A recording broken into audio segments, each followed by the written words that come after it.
Good morning guys! Bulacan kami ngayon. Papunta kami ngayon sa Mighty Lion, sa Malolos, Bulacan. Malolos na yun, di ba? Okay, so San Pablo. So ngayon, hindi namin stop po dito sa Petron and Lex. Yan. Kain muna kami. And then, punta natin yung grupo ng Mighty Lions. No? So, nasa car kami ngayon ng ini top 9. Ayan. Medyo sumangot guys, gutom pa yan. Kaya ganyan. So tama-tama. So morning, good morning, no? So morning, yan yung ano, yan yung sign ng umaga. Pag umaga, matik yan, dapat follow up na, no? Ako kanina nag-follow up na, kaya Mark, nasa ko na yung mga activity, yung mga pupuntahan, yung mga na-cancel at yung mga naging problema at mga updates sa grupo natin. Kailangan kasi yan lalaking kami mag-follow up, hindi yung kung kailangan lang tawagan ng upline sa kalang magsasabi. So ako suggest ko yung isa sa pang-importante yan para mas ma-plan, no, ng leader natin, no, natin yung sa grupo ko ano dapat gawin, para at least kung mayroong magiging problema or may nakikitang problema pa yung dumating, pwedeng solusyonan kagad. Diba? Ganun importante yung yung follow up, no? Kasi minsan meron tayong sarili natin, di ba, na nangyayari right now sa grupo, minsan hindi natin nakikita ibang side ng mga pangyayari. Maganda yung merong kakatulong doon sa pag-analyze ng nangyayari. Tama, saka suggestive, no?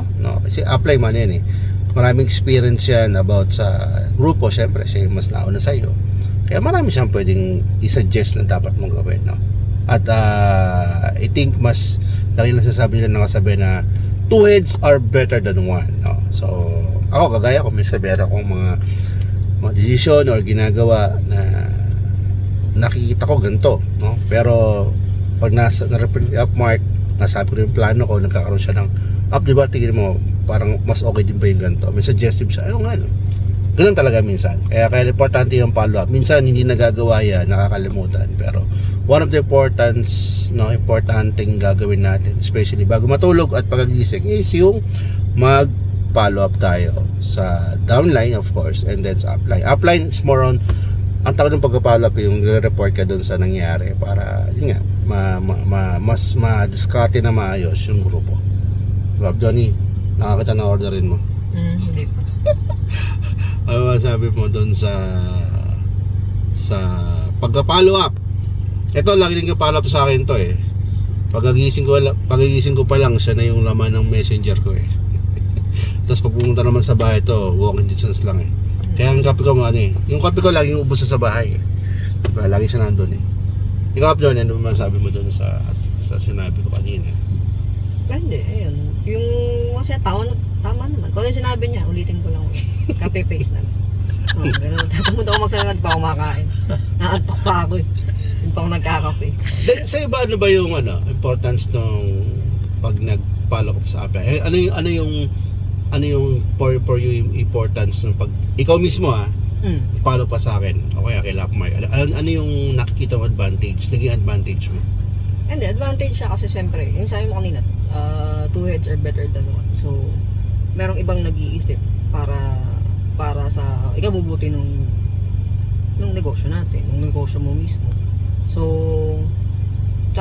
hindi, aware naman kasi tayo na hindi naman lahat alam natin, hindi naman lahat kaya natin gawin. So, may mga bagay na mas magaling pa rin talaga si upline at kailangan mo si upline para mas maging maganda yung mangyayari. So, follow up. Kaya tawag lagi or chat, di ba? Hindi available sa tawag, chat. Diba? Ganun naman. Correct. Kain na kami. Pero ako mas gusto ko tawag. Tawag. Mas mabilis Oo, mas mabilis. Kasi pag chat, tagal Hintay pa mag-text ka pa. Hindi ka ng tawag. Right there and there, So anyway, short lang to kasi gutom na kami. So yun guys, tandaan nyo always report and follow up, no? Yung mga downlines, of course, yung rin yung upline nyo, no? Para mas maganda yung mapag-usapan yung diskarte. Ano yung ilaw dito? Ano ilaw? Patangin ako lumag. Adjust natin konti. Kung ka liwa. Hindi ka na Okay. Yun ba din sa mataba? Pag ginawa ng liwanag, hindi kakasya. Ayan na yun. Anyway, ano lang. Sige, kain muna kami. Bye-bye. Bye.